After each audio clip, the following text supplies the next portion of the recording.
학원에 대해서 많이 질문을 하시는데요.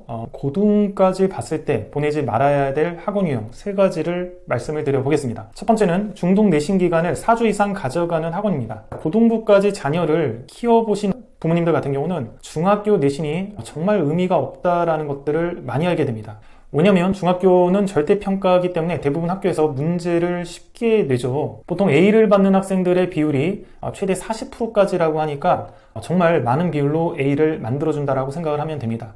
A를 받은 이 40%에 해당하는 비율이 고등급제에서는 1등급부터 4등급까지 비율이랑 똑같습니다. 그러니까 중학교 때 A를 받아봤자 고등학교 오면 4등급을 받을 수도 있는 거죠. 실제 그런 아이들이 꽤 많습니다. 중학교 때는 수학이 90점대라서 A를 받았지만 고등학교 가면 4등급인 학생들이 꽤 많습니다. 이런 학생들 같은 경우 나중에 고등학교 때 얘기를 해보면 중학교 때 내신 기간에 고등 수학을 더 할 걸 그랬어요 라는 말을 많이 합니다. 특히 중학교 3학년 2학기 내신을 공부를 하지 않고 그 시간이라도 고등수학 선행을 했었다면 좀 더 좋았을 것 같아요 라는 말을 많이 하죠. 그런데 이렇게 상대적으로 문제도 쉽게 내고 그리 의미가 없는 중등 내신을 4주 이상 대비하는 학원들이 있습니다. 자, 그건 어쩔 수 없죠. 학원 입장에서는 중학교 성적을 100점, 95점 이상 받게 하면 아이들이 학원을 그만두지 않으니까 그렇게 만들려고 하는 거죠. 자, 그래서 굉장히 많은 학습량을 시킵니다. 기출문제도 30개, 50개 양치기로 시키고요. 문제집도 많이 풀리는 거죠. 과도하게 풀립니다. 자, 그런데 문제는 고등학교 가서는 그럴 만한 시간적 여유가 없다라는 게 핵심이에요. 그러니까 중학교 때 내신 대비를 하기 위해서 얘가 풀었던 문제수, 풀었던 학습량과 비교하면 막상 고등학교를 가면 아이들이 바쁘기도 하고 수학 공부하는 것도 문제가 어렵다 보니까 오래 걸리다 보니까 중학교 때 풀었던 문제수랑 비교하면 거의 3분의 1 혹은 4분의 1, 5분의 1도 못 풀고 내신을 푸는 경우도 많이 있습니다. 자, 그러면 중학교 내신 기간이라도 좀 아껴서 그 시간에 계속 고등 선행을 해나가고 하는 게 훨씬 더 유리하겠죠.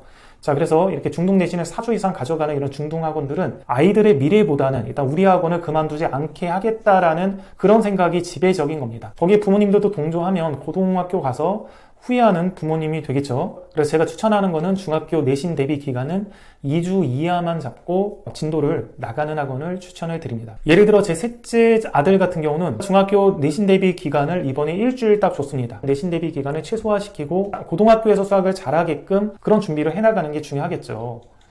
물론 자사고나 혹은 특목고를 가야 돼서 전과목 또는 특정 과목 내신이 좋아야 되는 학생들도 있죠. 그런 학생들은 물론 완벽하게 내신 대비를 해야겠죠. 가령 영어가 한번 B를 받아버리면 외고나 국제고는 아예 못 가는 거잖아요. 그렇기 때문에 그런 아이들 같은 경우는 당연히 해야 되지만 그런 게 아니고 우리 아이는 일반고를 가서 공부를 하겠다라고 하면 중학교 내신 대비 기간을 최소화하고 고등학교 때 공부를 잘하는 방법으로 지도하는 학원을 보내라고 추천을 하겠습니다. 자, 두 번째는 다른 과목 공부할 시간도 없이 숙제를 많이 내주는 학원. 또 저는 추천하지 않습니다. 자, 물론 아이가 너무나 열심히 공부를 해가지고 숙제를 엄청 많이 내줘도 그걸 하고 또 다른 과목도 공부하고 그렇게 되면 아무 문제가 없는데 그러지 않은 경우가 꽤 많습니다. 그래서 아이들이 영어면 영어, 수학이면 수학, 보통 영어 아니면 수학 학원에서 무지막지하게 숙제를 내주죠. 그것만 올인해야 풀 수 있는 그런 과제량을 무지막지하게 내준 학원도 저는 추천하지 않습니다. 아이들이 기본적으로 중학교 때 책을 읽을 시간도 없고요. 특정 과목 숙제를 하느라고 다른 과목을 공부할 여유도 없습니다. 그러다 보면 종합적으로 잘해야 아이들이 대학을 가는 건데 아이들이 특정 과목은 무지막지하게 하니까 당연히 잘할 수는 있겠지만 다른 과목이 또 안 돼가지고 공부를 못하는 경우가 있기 때문에 균형 잡히게 공부를 할 수 있게끔 적당한 양을 그렇게 시키는 그런 학원들을 저는 추천을 합니다. 물론 아이가 어느 정도 다른 것들은 메이드가 됐다 그러면 특정 과목을 무지막지하게 시키는 학원을 다녀도 괜찮겠죠. 아이가 영어나 국어는 초등학교 때 메이드를 했다. 수학만 너무 부족하더라. 그럼 수학만 몰입해서 많은 양, 일주일 내내 수학만 하게끔 그렇게 시키는 학원을 가는 것도 나쁘진 않습니다. 그러나 일반적으로 그런 상태가 아니라면 균형 잡힌 학습들을 시킬 수 있는 그런 학원들을 보내는 게 좋습니다. 실제 아이들을 보면 영어를 잘하는 아이들 같은 경우는 영어 학원에서 탑반을 가게 됩니다.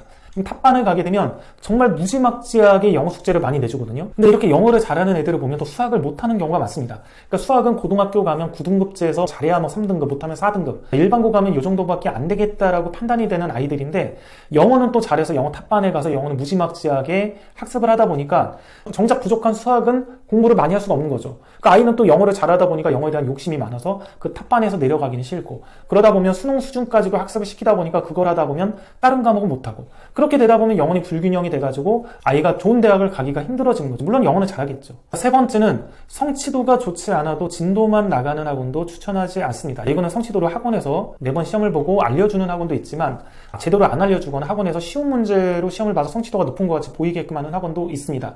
그래서 부모님들이 좀 체크를 하셔야 하셔야 돼요. 아이가 제대로 풀고 있는지, 그리고 과제는 제대로 하고 있고, 뭐 테스트는 제대로 하고 있고, 오답은 제대로 되고 있는지, 그래서 얘가 한 권을 끝냈을 때 정답률이 어느 정도인지, 정답률이 높지 않고 오답 정리도 제대로 안 되는데 진도만 나가고 있는지, 이런 것들을 부모님이 좀 확인을 해주시면 좋습니다. 이렇게 진도만 나가는 학원 보내면 얘가 펑크가 나서 처음부터 다시 해야 되는 상황에 봉착을 하게 됩니다. 아이가 지금 어느 정도 성취도인지 충분히 학원에서 파악하고 관리되는 학원을 추천을 드리도록 하겠습니다. 여기까지 하겠습니다.